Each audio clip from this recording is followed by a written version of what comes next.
Assalamualaikum warahmatullahi wabarakatuh. Halo teman-teman sekalian. Pada kesempatan kali ini, saya akan membahas mengenai hukum perikatan dalam Islam dan bagaimana perbedaan konsepnya dengan perikatan barat. Baiklah, tanpa berlama-lama, marilah kita langsung masuk ke pembahasannya. Ini dia. Yang pertama, yaitu adalah pengertian perikatan Islam.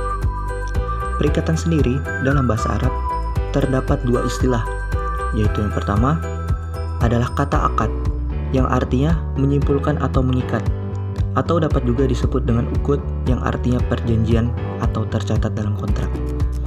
Dan yang kedua adalah kata ahdu, yang artinya berjanji. Fathur Rahman Jamil menyamakan kata al-aqdu dengan istilah verbin tenis dalam KUH Perdata. Sedangkan istilah al-ahdu disamakan dengan perjanjian overeenkomst, yaitu pernyataan dari seorang untuk mengerjakan atau tidak mengerjakan sesuatu yang tidak berkaitan dengan orang lain.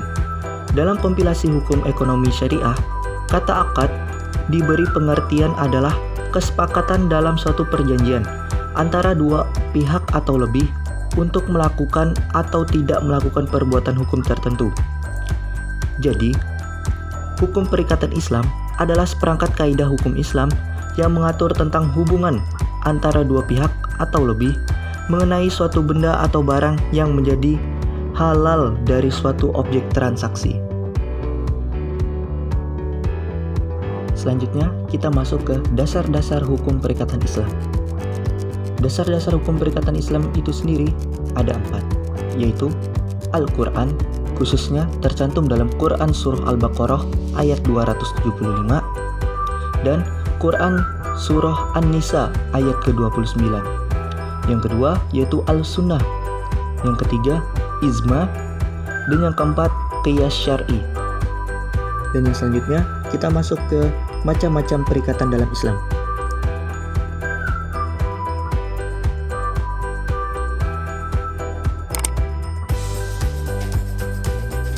Macam-macam perikatan dalam Islam dibagi menjadi 4, yaitu yang pertama adalah perikatan utang. Objek dari perikatan ini adalah uang atau sejumlah benda yang misli.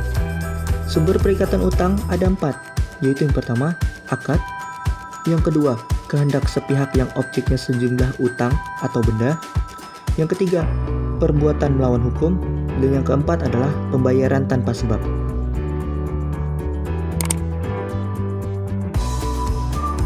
Yang kedua adalah perikatan benda. Perikatan benda merupakan perikatan untuk menyerahkan suatu benda tertentu. Sumber perikatan ini adalah akad, misalnya perjanjian jual beli. Yang ketiga adalah perikatan kerja. Sumber perikatan ini adalah insta dan ijarah. Akad istisna adalah perjanjian untuk melakukan sesuatu melalui pemesanan. Sedang akad ijarah adalah perjanjian yang objeknya adalah manfaat atau jasa.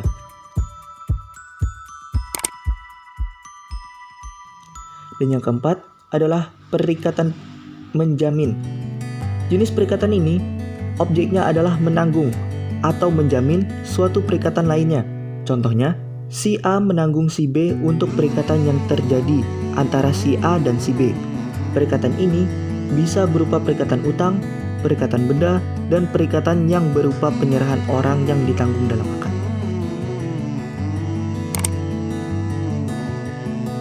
Dan pembahasan kita yang terakhir yaitu mengenai perbedaan konsep hukum perikatan Islam dan perikatan Barat. Perbedaan dari kedua konsep perikatan ini dapat kita lihat dalam beberapa aspek, yaitu yang pertama ditinjau dari landasan filosofis. Ditinjau dari landasan filosofis, hukum perikatan Islam merupakan religius transendental atau hukum yang mengandung nilai-nilai agama yang bersumberkan dari ketentuan Allah Subhanahu wa taala.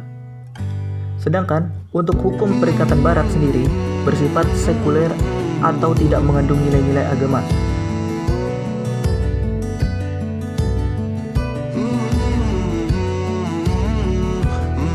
Yang kedua, ditinjau dari sifat. Ditinjau dari sifat, hukum perikatan Islam memiliki sifat individual atau sifat yang berhubungan dengan manusia itu sendiri secara pribadi. dan memiliki sifat proporsional atau sesuai dengan proporsi, seimbang, dan sebanding. Sedangkan untuk hukum Perikatan Perdata Barat, sifatnya adalah individual dan liberal, yaitu tradisi politik yang didasarkan pada pemahaman bahwa kebebasan dan hak merupakan sebuah cita-cita.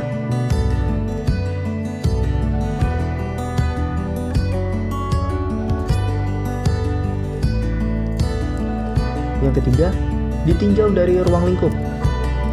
Hukum perikatan Islam memiliki ruang lingkup vertikal dan horizontal, yaitu hubungan bidimensional manusia dengan Allah atau vertikal, manusia dengan manusia, benda dan lingkungan atau horizontal. Sedangkan untuk hukum perikatan perdata barat sendiri hanya memiliki ruang lingkup yang berhubungan dengan manusia saja atau manusia dengan benda saja atau horizontal.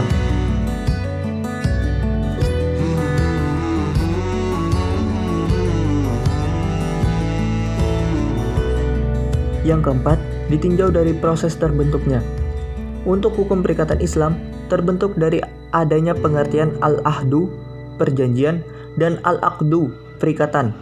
Dalam Quran Surah Ali Imran ayat ke-76 dan Quran Surah Al-Ma'idah ayat ke-1. Sedangkan untuk hukum perikatan perdata barat terbentuk karena adanya pengertian perjanjian atau overeenkomst dan perikatan atau verbintepsis dalam pasal 1313 dan 1233 BW.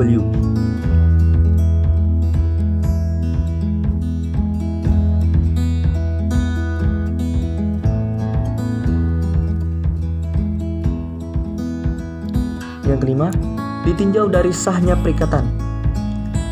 Jika ditinjau dari sahnya perikatan, hukum perikatan Islam terdiri dari 5 hal, yaitu halal, sepakat, cakap, tanpa paksaan, dan ijab kabul.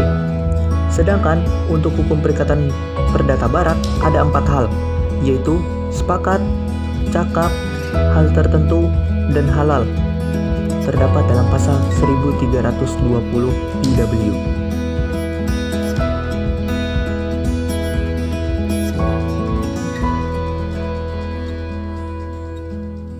Dan yang keenam, ditinjau dari sumber. Sumber hukum perikatan Islam memiliki 2 sumber utama, yaitu persetujuan yang tidak melanggar syariat dan sikap tindak yang didasarkan kepada syariat. Sedangkan untuk hukum perikatan perdata barat memiliki 2 sumber, yaitu prosedur dari pihak yang berwenang dan Undang-Undang 1233 BW. Nah, kesimpulan dari pembahasan kita pada kesempatan kali ini adalah hukum perikatan Islam merupakan bagian hukum Islam dalam bidang muamalah yang mengatur perilaku manusia di dalam menjalankan hubungan ekonominya. Hubungan perikatan Islam lebih luas dari materi yang terdapat pada hukum perikatan perdata barat. Hal ini dapat kita lihat dari keterkaitan antara hukum perikatan itu sendiri dengan hukum Islam yang melingkupinya, yang tidak semata-mata mengatur hubungan antara manusia dengan manusia saja, tetapi juga hubungan antara manusia dengan Sang Pencipta atau Allah Subhanahu wa Ta'ala dan dengan alam lingkungannya. Subjek perikatan adalah manusia dan objeknya adalah benda. Mungkin sekian pemaparan video dari saya. Mohon maaf apabila dalam pemaparan video kali ini masih banyak kekurangan dan kekeliruan di dalamnya. Semoga video kali ini dapat bermanfaat dan memberikan wawasan bagi teman-teman sekalian. Saya Riko Rando Prasetyo, undur diri. Wassalamualaikum warahmatullahi wabarakatuh.